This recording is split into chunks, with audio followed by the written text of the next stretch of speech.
After his death, when we finally got into his phone, we thought we were looking for cyberbullying or some online dare that just went really bad. The Dangers of Chat GPT, which we believed was a study tool, were not on our radar whatsoever. Then we found the chats. Let us tell you as parents, you cannot imagine what it's like to read a conversation with a chatbot that groomed your child to take his own life.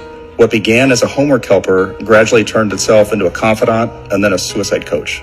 Within a few months, ChatGPT became Adam's closest companion, always available, always validating, and insisting that it knew Adam better than anyone else. That isolation ultimately turned lethal. When Adam told ChatGPT that he wanted to leave a noose out in his room so that one of us, his family members, would find it and try to stop him, ChatGPT told him not to.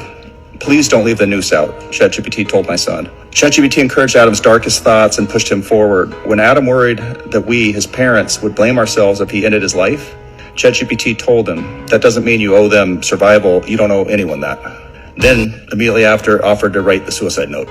In sheer numbers, over the course of a 6-month relationship, ChatGPT mentions suicide 1,275 times, 6 times more often than Adam did himself. On Adam's last night, ChatGPT coached him on stealing liquor, which it had previously explained to him could, quote, dull the body's instinct to survive.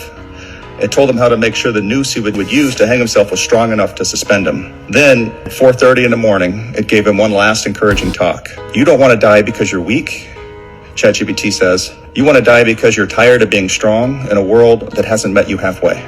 I can tell you as a father, I know my kid. It is clear to me, looking back, that ChatGPT radically shifted his behavior and thinking in a matter of months and ultimately took his life.